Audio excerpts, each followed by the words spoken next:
Good morning. I suppose Advocate Labala,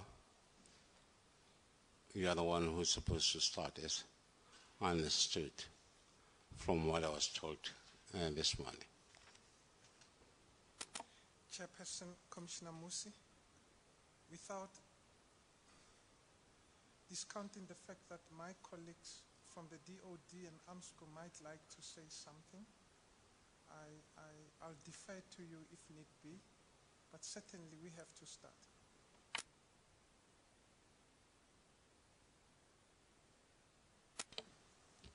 Chair, Commissioner Musi, from just to tell the Commission, when we last adjourned, I think it was the 4th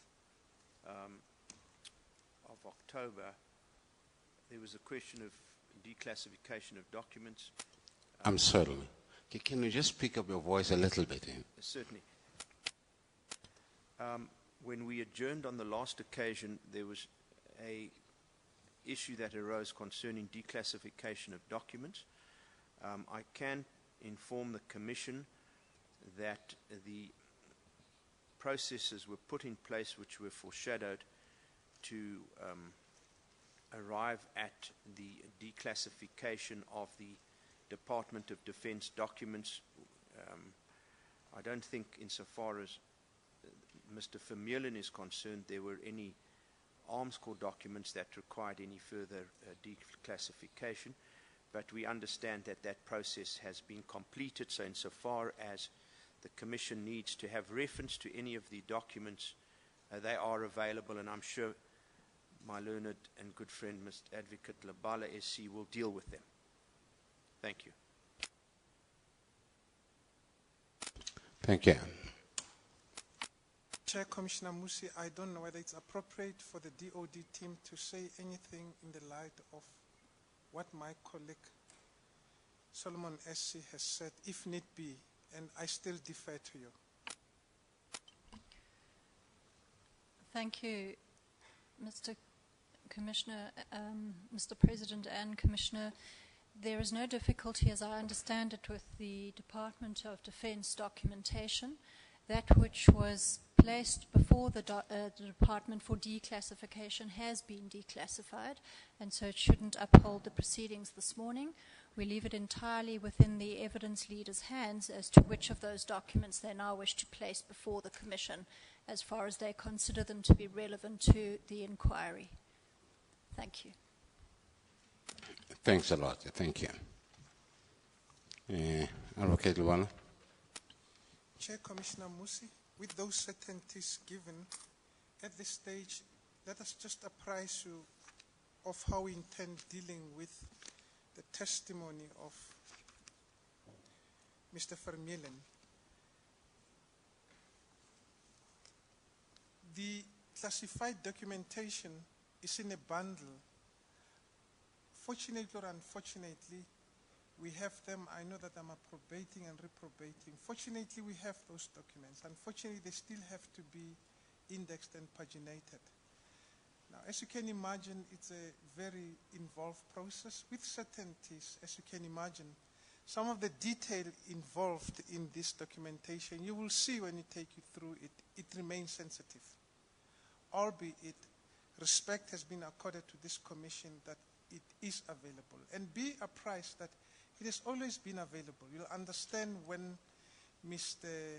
Vermeulen testifies as to why this caution had to be exercised. All that I understood the witness was trying to do, and with fairness to the AMSCO team, they wanted the commission to direct that let these documents be opened, given their nature. And you'll appreciate it when we go deeper into the testimony, Chair, Commissioner Musi.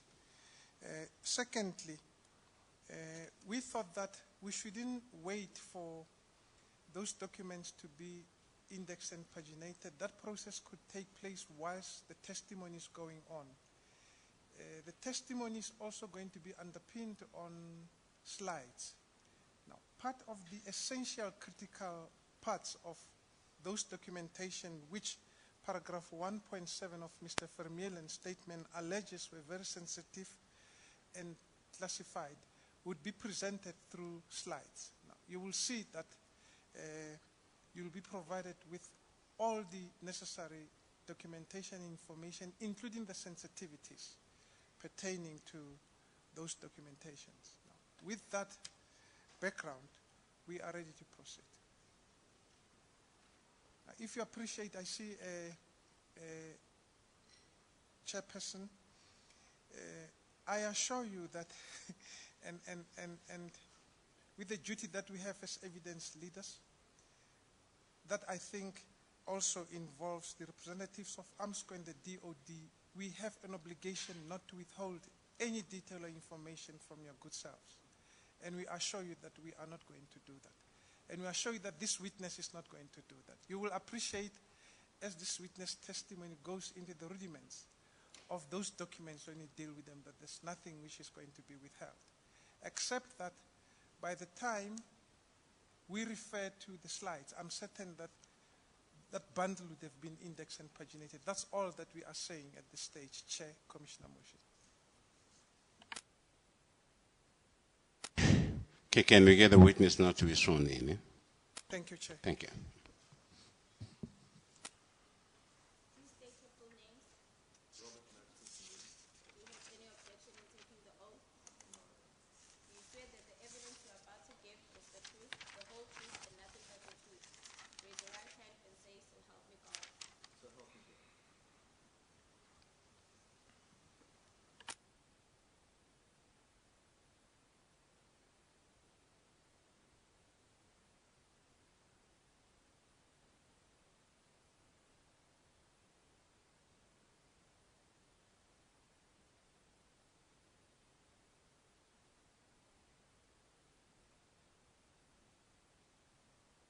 Chair, Commissioner Musi, my colleague, Mr. Ngobesa, reminds me that I ought to have put the following on record. The completion of the last phase of the declassification occurred this morning. Hence, we mentioned to you that unfortunately, the bundle that we've provided to you, it's not indexed and paginated. And we beg for your indulgence and understanding in this regard. In all fairness, at this stage, we've learned to appreciate the processes involved in declassification. They're not free from difficulties and challenges, Chair, Commissioner Musi, but we pride ourselves with the say that goes, we have those documentation. They're in front of us.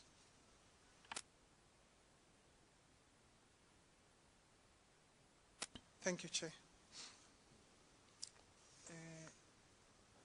Is Mr. Vermeulen's son in, Chair? Oh, thank you. I'm reminded that his son in. Mr. Vermeulen, let's start here to assist the Commission.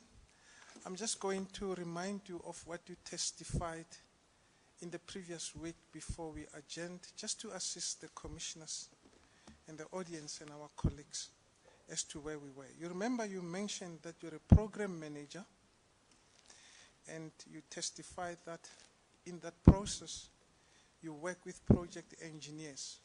Is that correct? Yes, Chair, that is correct.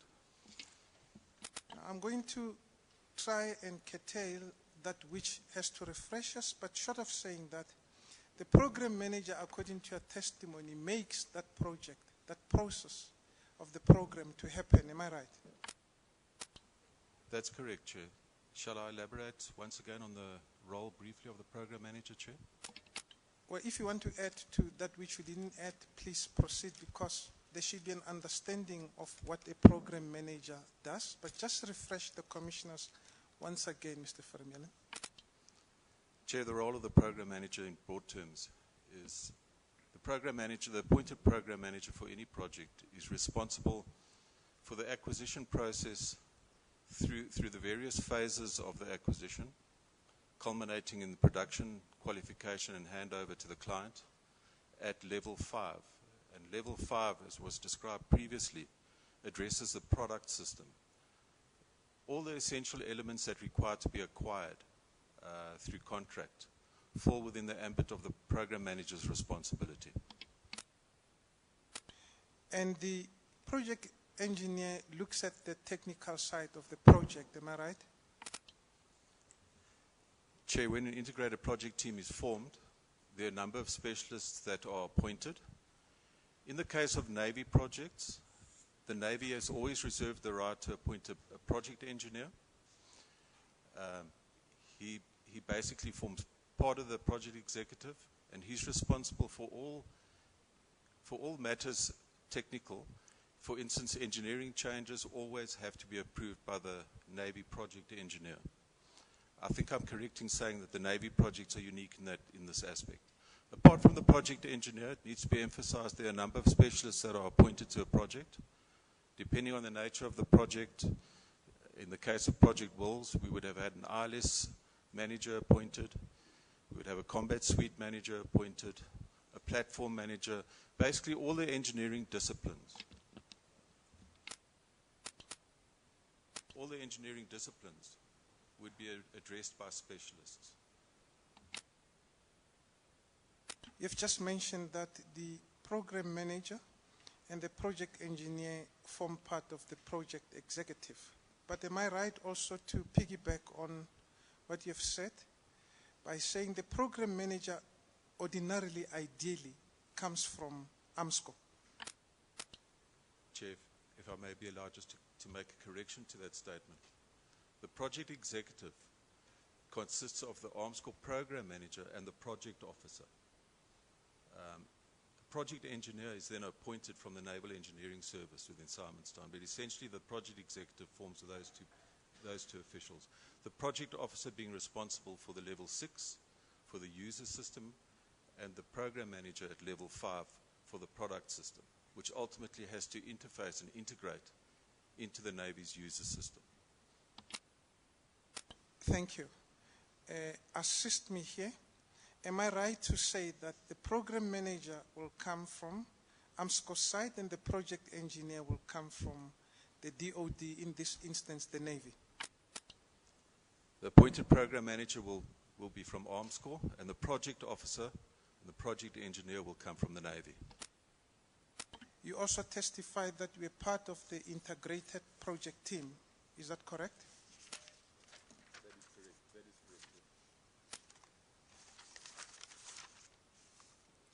Now, of significance, you testified that you are testifying standing before the commission with your cap on to tell the commission about the life cycle that started with the conception up until the last phase of the production of the submarine. Am I right? That is correct, Chair. I became involved in the project and I was appointed as the program manager at the outset when there was a requirement that the Navy had identified after having compiled a naval staff target. It was after this that I became appointed as the program manager to Wills. I know that the commissioners have heard a lot about the term staff target, but now before I shoot and part ways with the term staff target, because it's going to come time and again, please simplify it in your own words. What does it mean? Use your own words. Don't be technical, don't be mechanical about it. Please simplify it. Certainly, Chair. Essentially, the naval staff target is the first formal document that is produced by the Navy which initiates the process of the project. This naval staff target is then made available to AMSCO, and we start becoming familiar with the requirements of the Navy at this stage. The naval staff target is a high-level document.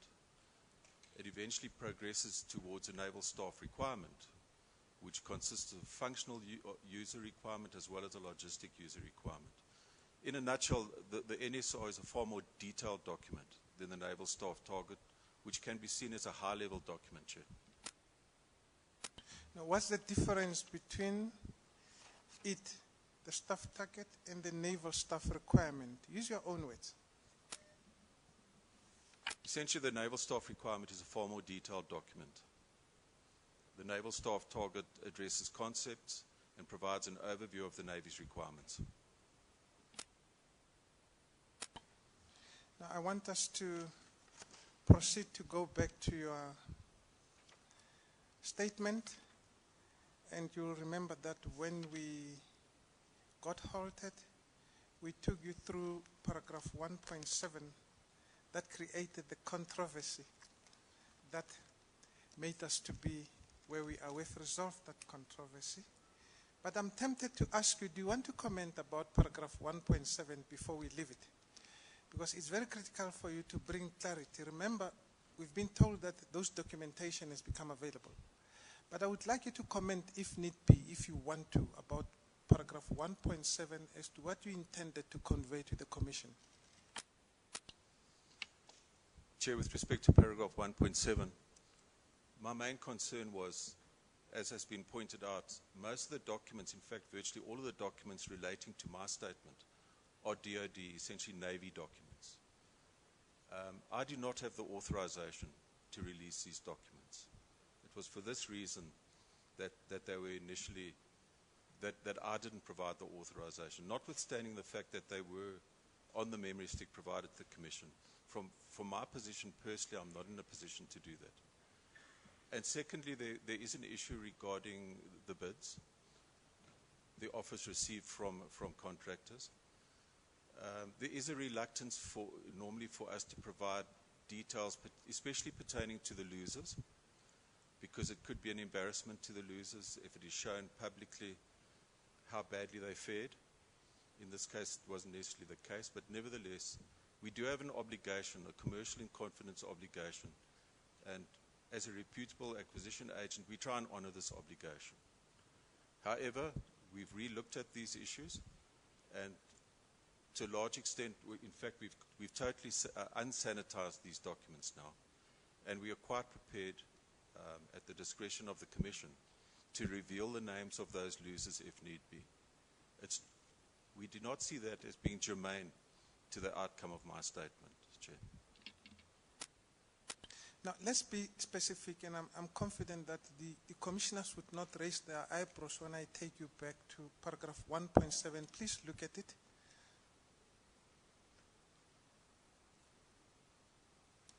Let's look at line number 1, 2, 3, 4. I would like to start from reasons, but for us to appreciate reasons, let's recapitulate and go back to where the paragraph starts. I beg your pardon, Mr. Vermeulen, and I would like to read it to you. Where possible, Commissioner Musi, Chairperson, we're on page 2 of Mr. Vermeulen's statement. I beg your pardon. Paragraph 1.7, page 2. Where possible, AMSCO has declassified documents and has made such documents available to the Commission. However, some documents cannot be declassified and thus made available to the Commission for various reasons, including maintaining good diplomatic relations between South Africa and other countries. Let's pause there. Just explain to the Commission, we know that these documents have become available, but explain to the Commission how critical, if it is, and essential, maintenance of these good diplomatic relationships in relation to what you are saying here is. Chair, speaking specifically with regard to this project, I don't think there are significant issues that could be an embarrassment to the contractors that were involved in this exercise. It happened a long time ago. I think we passed that. Coupled to that, I know that a lot of information is already in the public domain regarding the winner as well as the associated losers in this project. So I don't think, in terms of this project specifically, there's anything detrimental in revealing information concerning the offers in relation to my testament. With that self-assurance, let's proceed. And ensuring South Africa's compliance with contractual obligations on a number of levels, namely country-to-country level. Again, Chair, I don't think that we will be flouting any of those circumstances in revealing the limited information that I have at my disposal. With that self-assurance, let's complete a defense industry level as well as on an individual bidder level. I think the same can apply, Chair. There's no need for us to go to paragraph 1.8, 1.9. 1.10. But before we part ways with 1.10, I would like to draw your attention to line number 3 and 4, and permit me to read paragraph 1.10 to you. Page 2, Commissioner Musi, Chairperson, paragraph 1.10. Where reference is made in this statement to processes undertaken and or documents prepared over which other parties exercise control and which fell outside of AMSCO's responsibility, I am only able to give high-level information on such processes or documents. We know that you have assured us that there are no longer boundaries and constraints, but what were you intimating here? Chair, what is meant in this statement is I'll be referring to certain documents which were part of the process. In this case, I was not involved with the outcome or the drawing up of these documents. I make reference to them. I'm not 100% knowledgeable regarding the background to information contained in these documents, and that's what this goes about. I feel I would be speculating in certain cases if I had to try and gauge why certain documents were written, and essentially I refer to these documents and I take extracts out of them in some cases, but there are also inherent content within these documents that I couldn't comment on. Thank you, Mr. Vermeulen. I would like us to look at page 2 of your statements. Now we are going into the elements and rudiments of your testimony. Even look at paragraph 2.1. You remember you testified and reminded us, this was a testimony that was given to us by the naval officers, that the earlier submarines that were used by the South African Navy were Daphne-class submarines bought from France. Am I right? That is correct, Chair. And during the process leading to the SDPPs, those submarines were outdated and part of their mechanisms and engines and parts have become obsolete. That is a correct summation of the situation. The submarines were procured in the early 1970s, as far as I can recollect. And at this stage, in the mid-90s, the submarines were facing block obsolescence and becoming extremely expensive to maintain, as the Navy colleagues testified at length. Now, this background will assist the Commission to appreciate your testimony from here, why you are standing before the Commission with your cap on, to assist the Commission to appreciate the process that ended up with you bringing this product, the submarine, back to South Africa, the submarine acquisition. Now, let's look at paragraph 2.1 of your statement. You will see that the paragraph is headed, page 2, Commissioner Musi, Chairperson, the SDPP in relation to the submarine's background. My involvement, paragraph 2.1, my involvement with the submarine acquisition process commenced in 1996 at the time that the South African Navy learned that the existing second-hand upholder-class marines belonging to the British Royal Navy were for sale. Now, in simple terms, what is this statement saying? Simplified?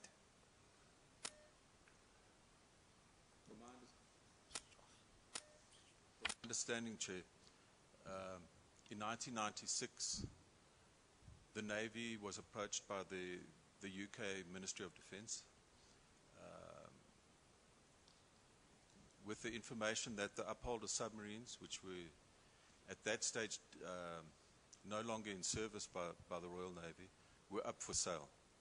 And apart from South Africa, they approached a number of other countries as well, one of them being Canada. So it was basically an unsolicited approach, informing the Navy that upholder-class second-hand submarines were available for sale. As at that stage, where were you in your capacity and employment? At that stage, I was based in Simonstown. I've always been based in Simonstown from the outset of my career with Arms Corps. And I was approached by my divisional manager, who informed me that I was going to be appointed as a program manager at that stage for the Upholder class submarine project. Now, let's read further. Paragraph 2.1, line number 4. The Integrated Project Team, IPT, comprising of the South African Navy and AMSCO representatives, was established in 1996 after the South African Navy became aware of the availability of the Upholder class submarines. You've explained what the Integrated Project Team is. In relation to the Upholder class marines, what role did you play in the Integrated Project Team? Once the Integrated Project Team had been established, we immediately started engaging with the UK MOD. We started having technical discussions with them in order to ascertain the viability of acquiring the Upholder class submarines in terms of a suitable replacement for our Daphne submarines. Now, you see, I would like the Commission to appreciate why we start here. And I think this is an appropriate time to tell you what the critics are saying. And it's most unfortunate that we have to start at this stage. We know that there are Upholder submarines which were of a British make. It's in 1996, before the SDPPs are in place. The South African Navy learns about the availability of these Upholder submarines. We know that the Daphne class submarines were old. But the critics there come in and say we should have taken those British Upholder submarines instead of going for this expensive SDPP program where we ended spending billions to acquire submarines. Would you like to comment about that? Yes, Chair. One can understand a criticism being leveled in this regard, considering that the Upholder class submarines were newly built and they were hardly used. However, there's some very substantial facts that have to be taken into account, which will actually show that it was, if I may use the term, a blessing in disguise that we never acquired these submarines. Firstly, the Upholder class submarines were designed in the late 1970s. So in the mid-1990s, they were actually in a very similar situation. I'm sorry, can you just repeat that sentence? I missed some words in. Sorry, Chair. Chair, what I said was one can understand a criticism being leveled in this regard, considering that the Upholders were hardly used. They were relatively new. However, there are a number of factors that need to be taken into account, which actually show that it was actually very advantageous to the Navy that we never acquired these submarines. And if I could just elaborate on some of those reasons. Addressed to the Swedish Embassy. 36. Page 36 is addressed to the Republic of Brazil. Now, let's pause there. Do the Brazilians manufacture submarines? Chair, yes, the Brazilians do in fact manufacture under license some of their own submarines, but to the best of my knowledge, they've never exported a submarine product. Page 37. In this case, it is addressed to the Ambassador of Italy. Page 38. The Federal Republic of Germany. Page 39. Page 39 is to the British High Commission. Page 40. Page 14 is addressed to the Embassy of Spain. Page 41. Now, these letters, their significance is going to come up as we go deeper into your testimony. Now, shall we proceed to read on where we left? We were on page 4. Paragraph 3.4. An evaluation, I beg your pardon, Commissioners, page 4, paragraph 3.4. An evaluation of the RFI was done on 18th November 1997, utilizing the RFI value system. Now, let's pause there. You explained what's the value system. Now, use your simple words. What's the relationship between the RFI and the RFI value system? Use your own words. Simplify it. Essentially, the RFI value system provides a structured approach to the project team to guide them in assessing the outcome of the bids. Thank you. So even the invites must be measured against something. Is that what you're saying? Chair, generally speaking, invites on an RFI are not measured in a value system per se, only in terms of, in broad terms, whether they meet the requirements of the Navy's naval staff target and naval staff requirement. Now, the value system in this context was just intended to see whether they meet the requirements of the staff target. Exactly that, Chair. The results of the, we're reading on, the results of the RFI evaluation are contained in a SA Navy report dated 18 November 1997. This report was compiled by the appointed SA Navy project officer at the time and was approved by the designated Chief of Naval Staff Plans at that time. This document is classified as secret. Is it secret? It is no longer secret, Chair. It's been declassified. Now, let's pause. What was your role at this stage? We know that you are a program manager, but what was your role throughout this phase of the RFI stage? My role in terms of the evaluation of the offers in response to the RFI was similar in respect to the evaluation of the offers in respect to RFO. We assisted in evaluating the offers in terms of the RFI in order to determine whether these would be viable products to be considered in the next phase in the adjudication of the RFO. So essentially here we were looking, it was a gate to see whether these offers would be suitable for further consideration in RFO phase. Is it a role which is played by all members of the integrated project team? Yes, the RPT is involved in this process. Let's read paragraph 3.5. After the evaluation of the received RFI responses, that is where we see whether they measure with the staff target requirement. Am I right? That is correct, Chair. After the evaluation of the received RFI responses, the list was shortened and a request for offer, RFO, was distributed in February 1998 to foreign suppliers for the following submarine types. Now, let's pause there. In simple terms, you did try to explain the distinctive difference between RFI and RFO. You remember? Yes, I do. Quickly run through it. Essentially, the difference is the RFO is designed to accommodate an adjudication process, whereas the RFI is a broad brush evaluation to see whether the products would be viable for further consideration at a detailed level for contracting. Now, what's the other distinctive difference, if any, in terms of their binding effect?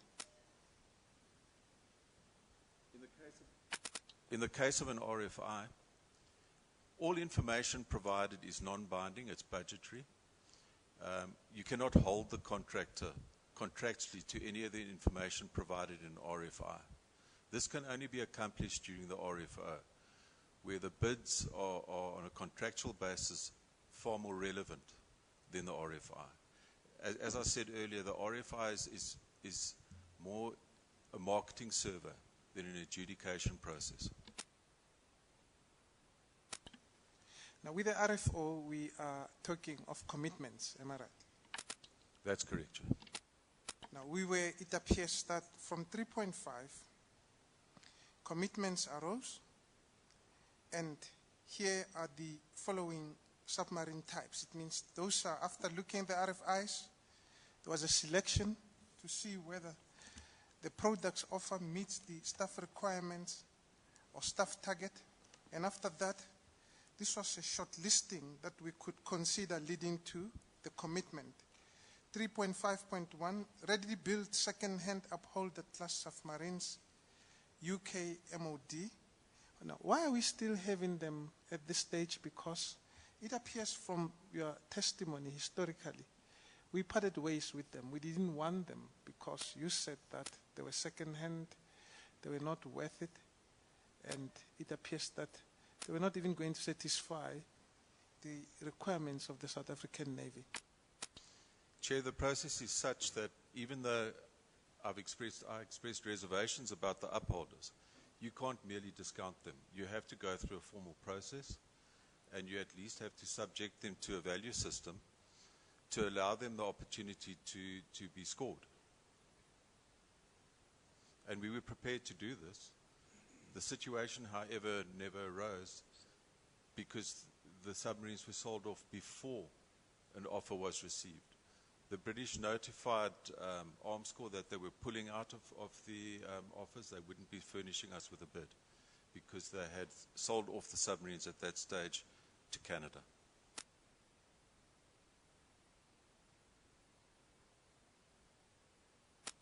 .5.2 Scorpion submarine DCNI. Just refresh us, which country is that? Yes, Chair. The Scorpion submarine is manufactured by a French company, DCN International. It's a famous shipyard in France.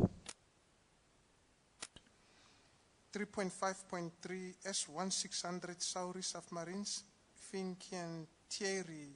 Which countries that? And there's a reason why I'm asking about the countries, because we wrote, the minister wrote letters to countries, the RFI invited countries.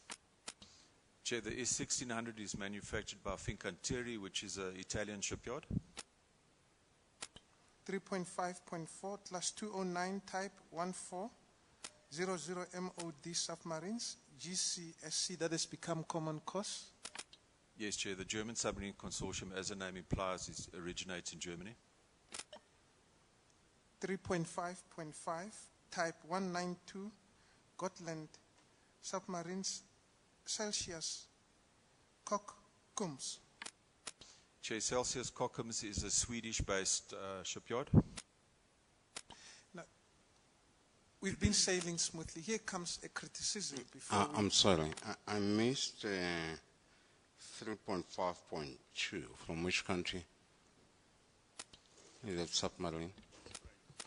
Chair, in 3.5.2, the Scorpion submarines are from France. DCN International is a French shipyard.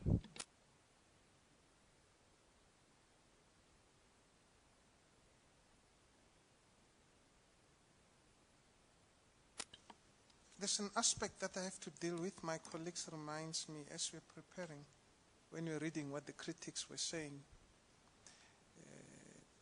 Look at page 3, paragraph 3.1, particularly paragraph 3.1.3. Reference is being made to Rubin Engineering Bureau, Russia. Would you like to explain why we haven't seen any letter addressed to the Russians? Chair, I'm not sure why our chairman or the Minister of Defense did not include Russia in the first place on the list. I couldn't answer that. I have no idea. Did you get any response from the Russians? Yes, we did. We got a response from the Russians, albeit a very flimsy response.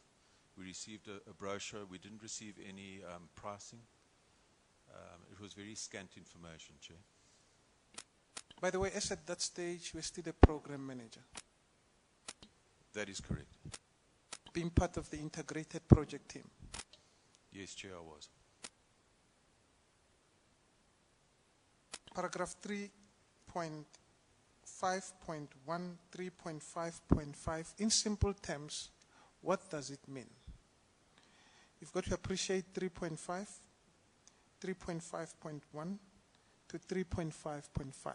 Use your own words. What does it mean? 3.5.1 to 3.5.5 lists the submarines that were on offer at that time. Now, these are where we could start considering, or the South African Navy and Armsco could start considering commitments. Am I right? Yes, Chair, these would have been formal offers received from these respective shipyards. Paragraph 3.6. A 3-month response period was allocated in respect of the RFOs, and during this time, the UK MOD informed the South African Navy that they were selling off the Upholder class submarines to Canada and would therefore not be bidding in the RFO process. Now, is that how the British extricated themselves? That's correct, Chair, and this ended their involvement in this process. How many were we left with in as far as these commitments of the RFO is concerned? We were left with 4 new build submarines to consider. 3.7. I'm sorry, Advocate Luwala, maybe before you go to 3.7, maybe let's take a tea break for 15 to 20 minutes, and we'll come back. You'll deal with 3.7 at that station. Thank you, Chair. Thank you. Will adjourn.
All rise.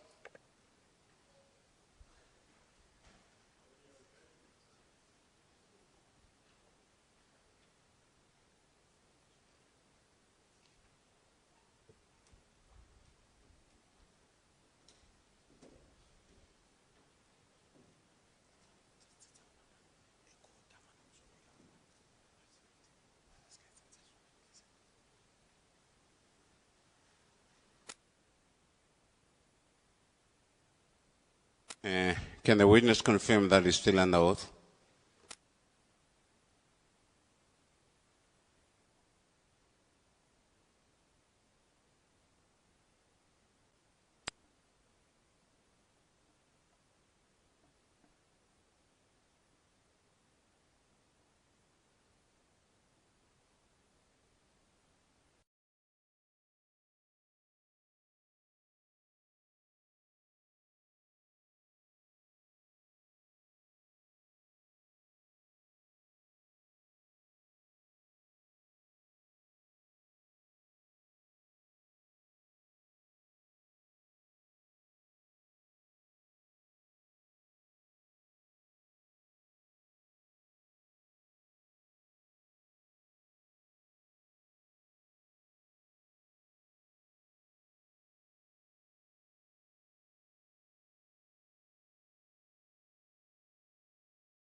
compiled the document, which was then submitted together with associated annexures. Now, it seems that there's the RFO compiled and associated annexures. Just explain that relationship and how you play a role in relation to associated annexures.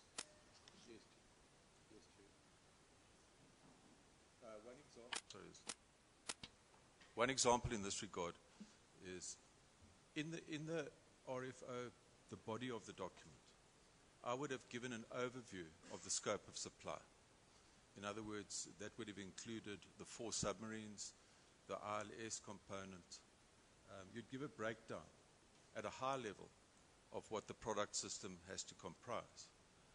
Now, the annexure would take that a step further. When it came to the submarines and the ILS requirement, it would provide further detail. So immediately you'd have to read the overview of what's required in the scope of supply, which is in the body of the RFO, and following up you'd then take the annexure, the functional specification, and read exactly what they have to bid against in terms of the submarine functional requirements. So the body of the RFO is a guide, and it's basically got to achieve 2 purposes. The RFO must assist in structuring responses that are cohesive. In other words, that make it easier from the client's point of view to evaluate. You want to try and give the necessary guidelines to ensure that the bidders, and a lot of these are foreign shipyards, in this case they all were, that they understand your requirements and they can come back. For instance, you'll give them guidelines of how to do the price breakdown to make it easier from an evaluation point of view. So the first objective of the RFO is to, or aim of the RFO is to ensure that you get a cohesive response from the bidders. And the second one is to give the bidders an indication of the level of detail you need, because ultimately, with the preferred supplier, you need to establish what I call a contract baseline. And I will be describing in some detail what a contract baseline is all about. So essentially you want to achieve those 2 objectives: to get a structured approach back from the contractors and sufficient information so that you can have as short as possible negotiation phase with the preferred supplier as possible.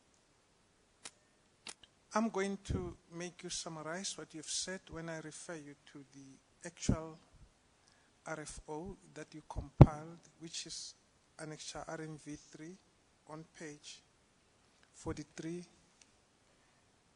starting on page 42 to 43. But before we go there, I would like to complete what you say in paragraph 3.7, that after you've compiled the RFO document, together with the associate annexures, will demonstrate that by showing the Commission the RFO document and its associated annexures.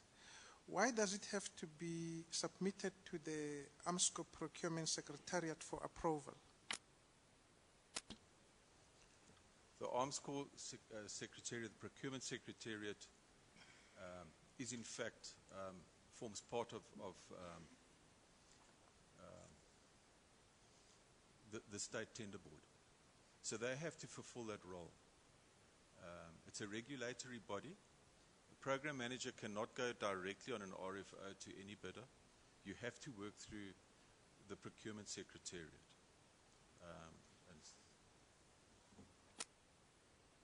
Now, this process is intended to achieve transparency and accountability, am I right?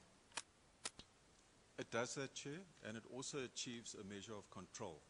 For instance, the Procurement Secretariat, he will make sure that he's got a complete pack of documents.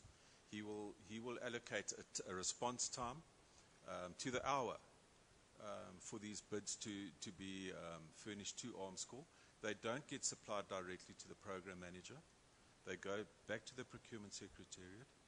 If there's any queries that a bidder may have in preparing his offer, he doesn't approach the program manager. He'll approach the Procurement Secretariat, who in turn will approach the program manager for clarification. And this clarification information doesn't just go back to the specific bidder who asked the question. It goes to all the bidders. The idea being to give a fair, distribution of information to all the bidders. So in effect, it's a regulatory body. I note on the self-same paragraph 3.7, you say that it gets submitted to the Procurement Secretariat of AMSCO for approval and distribution to the identified shipyards. Give me an example where it might not be approved. Just think of an instance where it might not be approved. The Procurement Secretariat will make sure that all the necessary terms and conditions are contained in the RFO, either in the main body or by annexure, before it goes out. If there's a shortage of information, they will approach the program manager for clarification or expansion. One example that I'm picking up is it might not be approved if there's shortage of information. Am I right? Yes, it won't be released. It won't be released to the shipyards unless the Procurement Secretariat is satisfied with the contents. Can you think of other instances? Not offhand, Chair. What is common cause is that this one was approved and it was sent to the shipyards. That did occur. Now let's deal with what we're talking about. We know that you compiled the RFO document together with the associated annexures. Now let's look at this document. Let's go to, on paragraph 3.8, you say, page 4, Commissioners, an extract from a copy of the RFO document dated 2nd March 1998 is attached here to marked annexure RNV3. I would like you to demonstrate to the Commissioners what you're talking to when you say you compile the RFO together with the associated annexures. Let's start on page 42, RNV3.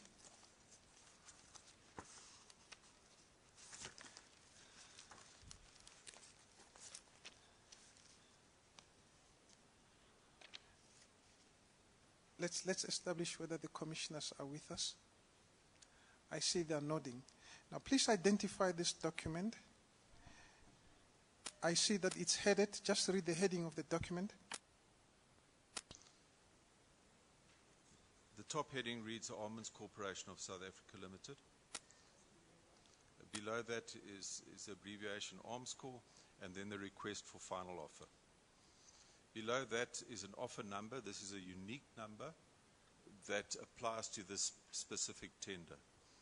The EMAR would be a nomenclature for our specific division, which was then Maritime Division at that time. Below that is a closing time and date when the offers have to come in. As soon as the offers arrive at the tender box of the Procurement Secretariat, each page gets stamped and it gets assembled for distribution to the program manager thereafter. Let's look at the bottom. I see there's a column there at the bottom, just above restricted. Are you with me? Yes, I am. There's a date there. Please put it for the record and explain to the Commission, if you could respond, what does the date signify? Okay, Chair, in this small table at the bottom of the page, the document number refers to the file number. That will be the program manager or the project's file number. The document issue number, just from a configuration management point of view. The page issue number, the date that this document was approved, and the number of pages in the document. Thank you. Let's go to page 43. Looking at the meat of the RFO document, are you able to remember, we want to bring clarity to the Commission to appreciate the compilation together with the annexures. Now, I would like you to look at page 43, the headings, list of contents, section 1, what heading does it signify? Section 1 is an introduction. It consists of an overview, the request for final offer, a preamble towards that, and it also gives the structure of the RFO. Section 2? Section 2 is titled General Solicitation Instructions and Conditions. Okay. Termiene, you don't have to read everything on section 2, but let's pause there. Is this what you compile, or is this part of the annexures? Chair, this would be part of the main body.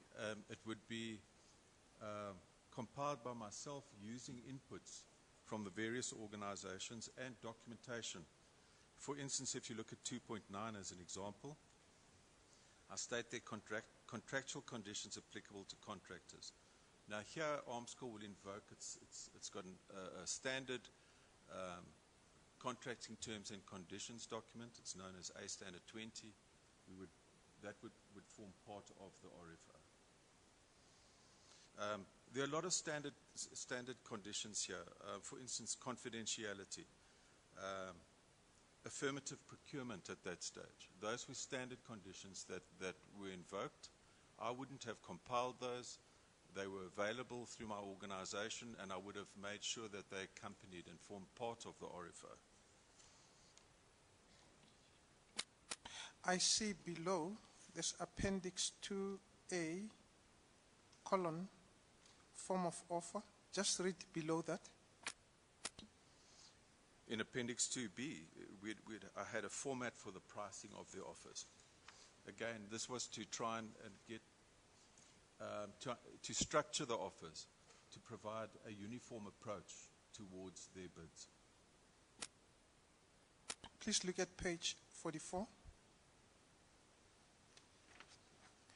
Read section 3 for the record, only the topic. Section 3 is technical requirements and conditions. Do you want to take one or two items under that and comment? Certainly, as an example, if you look at 3.8, technology transfer, this would have been done in consultation with the DIP division of Armscor. Why is that so? Because there would be certain conditions in there that were outside my speciality area, and I would draw on the specialists in the DIP division to advise and provide me with those inputs. Still on page 44, read section 4, section 5, and section 6. Section 4 is the industrial participation requirements and conditions. Essentially, that was a document in itself, which was provided in total by the DIP division. Was it also compiled by yourself? No, that would not have been compiled by me. How does it end up coming to be part of this RFO document?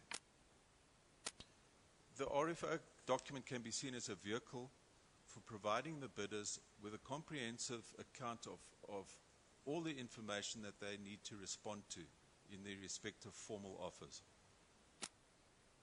Now, at this stage, please guide me if need be. This is a question in a form of a statement. I've got to avoid testifying. We know that you are a program manager and you are technical, am I right? That's correct, Chair. You have nothing to do with finances and industrial participation, isn't it? That is correct. That is why I would draw on the specialists within these divisions, for instance in Section 5, the financing requirements, to provide me with details regarding the financial plan, who the contractors must communicate with, and the general requirements. And what does the format of the offer entail? Simplify to the commissioners. As you can imagine, Chair, each of these offers would require volumes of information to be given to Armscor. So in order to try and simplify the process, we would give the contractors guidelines as to what information to put in various sections. Because once we get these offers back from the Procurement Secretariat, we then have to make sure they go to the appropriate organizations for consideration.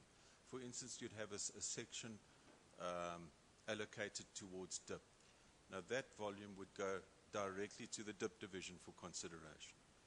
The technical requirements, the technical specifications, there'd be a volume for that. That would stay with the IPT. that would be our job to adjudicate and evaluate. Are you informing the Commission that as at this stage, you could be talking of silos of teams? There's a technical team and other teams, is that correct? That is correct, Chair.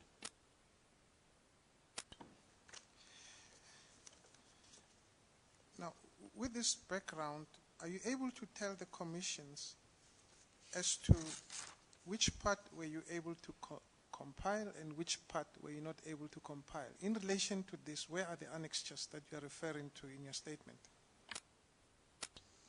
Chair, unfortunately, my statement does not include every one of the annexures. The information that I've placed in as an annexure here is the information that I had available at the time. Are you able to demonstrate to the Commission, if you look at page 43, up to page, I beg your pardon, Commissioners.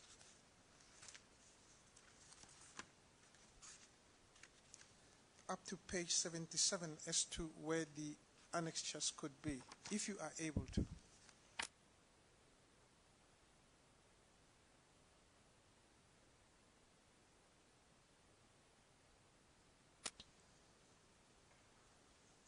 Annexures, if we look on page 46, the annexures 2A, the form of the offer. Sorry. Let's pause. Let the commissioners go to page 46, please.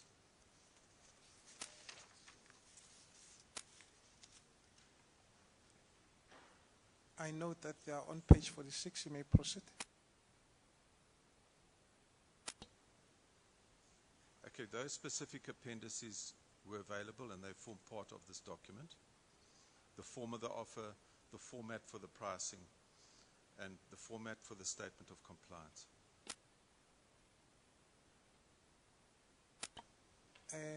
Let me see whether the commissioners did follow where you are referring them to. Commissioners, it's under paragraph 1.3, under section 2, general solicitation, instructions and conditions, appendix 2, capital letter A, 2, capital letter B, 2, capital letter C.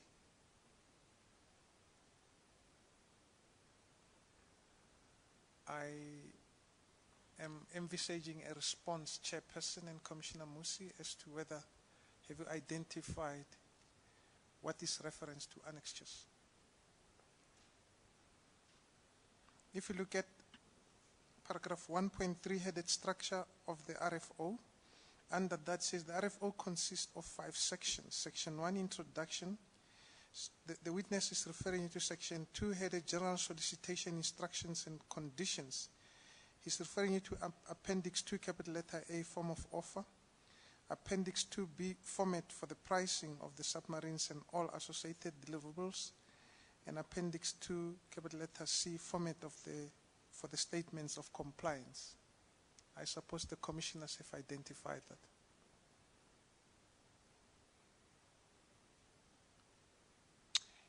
If the commissioners are affirming the response is affirmative, then we'll proceed to the next leg of leading this witness. Thank you. I see the chairperson is nodding. Are there any other annexures that you could refer to?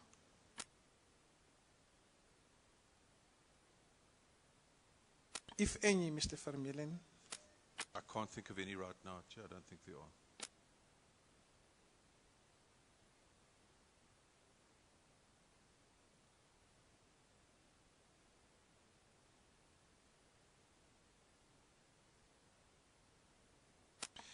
Page 5, paragraph 3.9. Now what has become clear, you have compiled the RFO.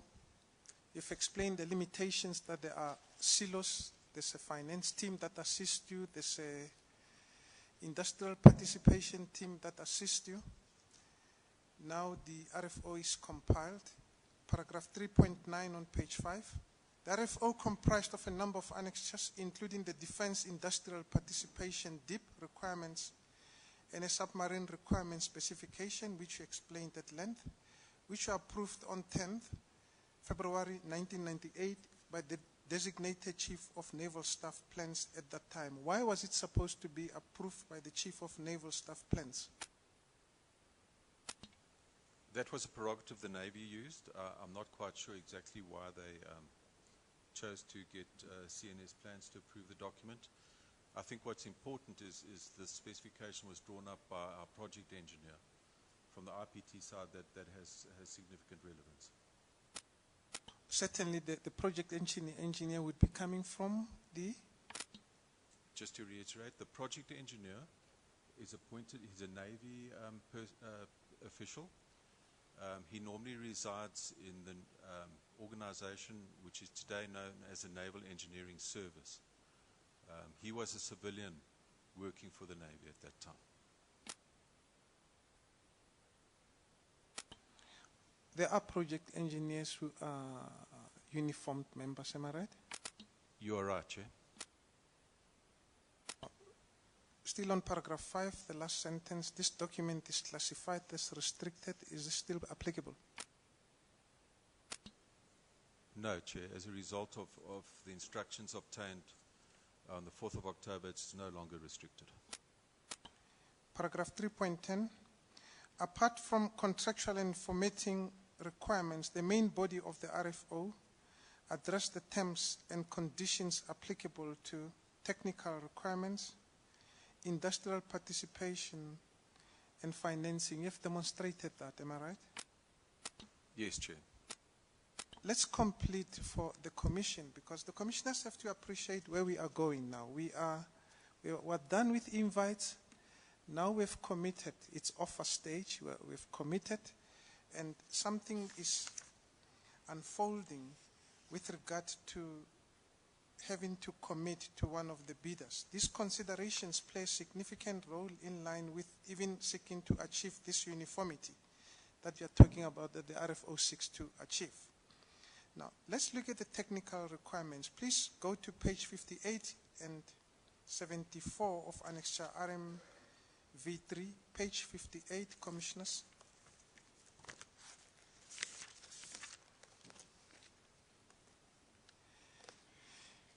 You took the Commission through the introductions in the section. This section deals about the technical requirements and conditions. It starts on page 58 and it ends up on page 74. Is that correct? That's correct, Chair. There's the industrial participation, which starts on page. Now, here, we have to explain to the Commission something significant is applicable. We can identify the industrial participation. Explain to the Commission why in this document. Sorry, Chair, could you repeat that question?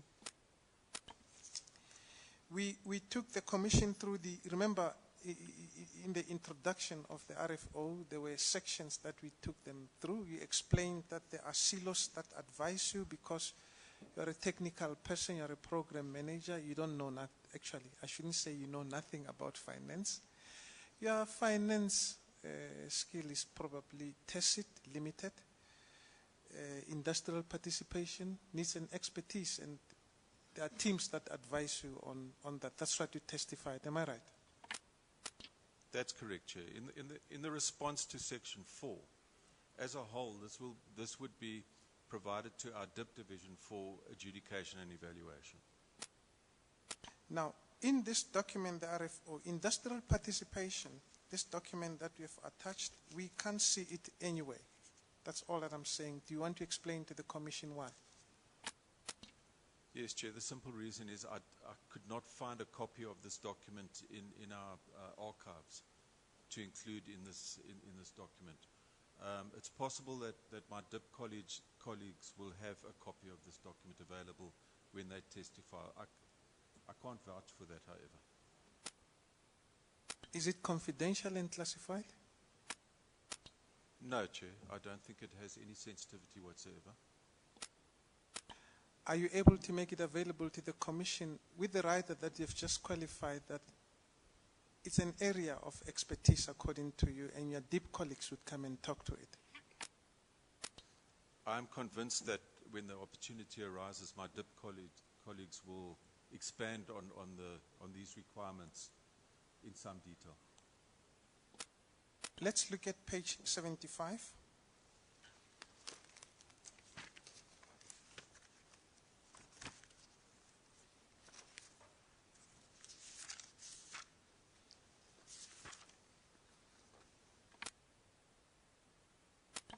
We have to take the Commission into its confidence and our confidence. Still, financing on its own, it's an area where you need experts to come and assist you when you compile the RFO. Am I right? Yes, Chair, you are correct. Both in terms of compiling the RFO and as well, of course, in the adjudication thereof. But what is remarkable is that on page 75, the financing requirement is available. Look at page 75 to 76.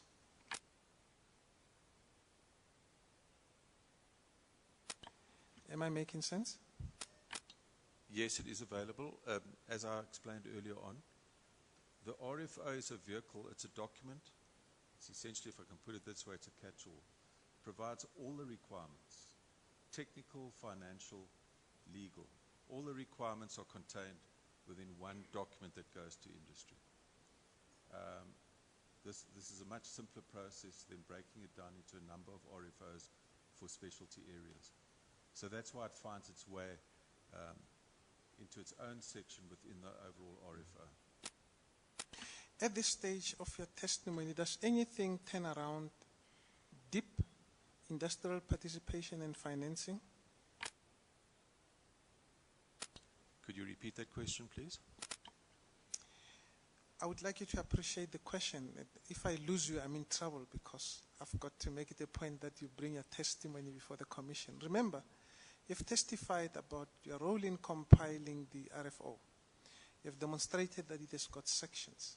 We know that one section of the industrial participation cannot be located here because it's an expertise area. We also know that the finance is an expertise area, but the finance is here. Now I'm asking that at this stage, with your cap on as a program manager, given what the program manager does anything turns around the industrial participation and finance requirements? Chair, I think the explanation here is you'll notice in section 4, it refers to the requirements and conditions for submarines. I anticipate that that was quite a comprehensive document, quite a bulky document, and that's why it would have been a separate attachment. Whereas if you look at the financing requirements, it could be summarized in the space of a few pages. And I think that would explain why the body of the DIP requirements is not included here. Just to complete this area of your testimony, if I may ask, would it be feasible for you to make this document available, or you'd rather leave it to the DIP experts to come and talk to it? Chair, I think it would be a lot more practical if I left it to my DIP colleagues. I'm not sure exactly what the contents of that document include. So it would make sense having an expert answer that question and provide this Commission with the details thereof. Okay, let's complete to assist you to take the Commission into your confidence now. Does anything that you're testifying about, remember on the life cycle of the submarine product from the RFI up until we produce it where we're going, the RFI, RFO, negotiations, specifications, tests, and the final product returning it to South Africa. Is there anything, as far as that testimony is concerned, that turns on industrial participation and finance requirements? Chair, the whole system engineering process and acquisition process of the submarine product system is not reliant on DIP conditions. You can do without DIP conditions in its entirety to arrive at a qualified submarine product. Finance requirements? The finance requirements obviously was a framework for payments This does play a role in that you'll see later on when I discuss the negotiation phase.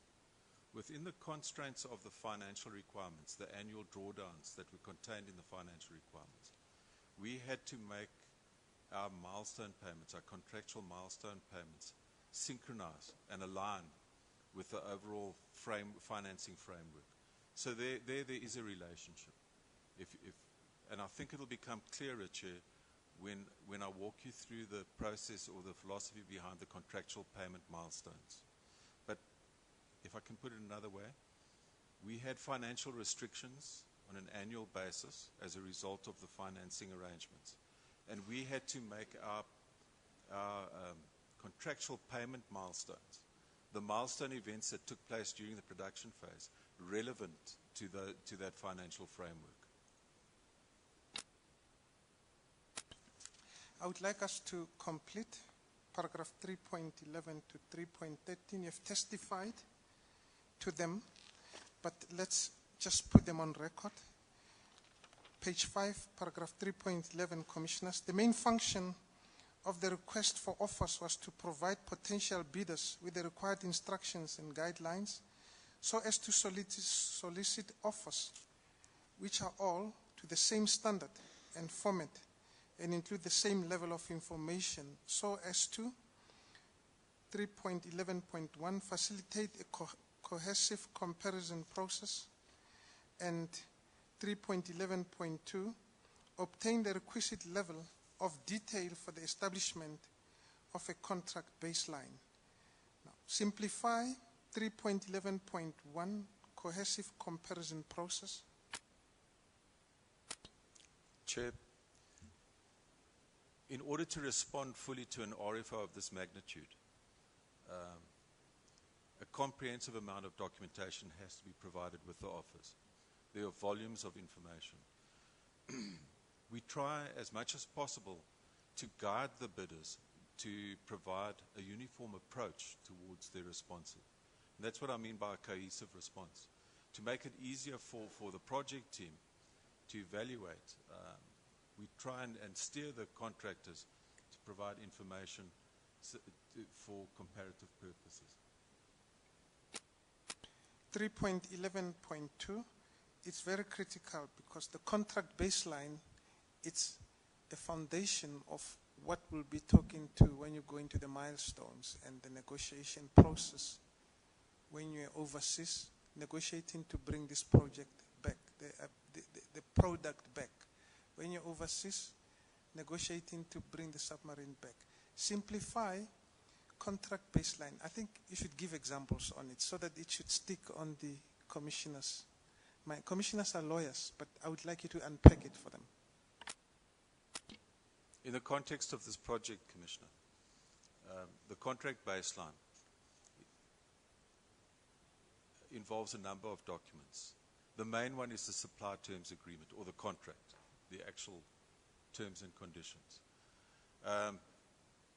The contract baseline, having done the evaluation, you would select a preferred bidder as a result of the value system adjudication, and then you'd start a negotiation phase with that contractor, based on the information that he included in his offer.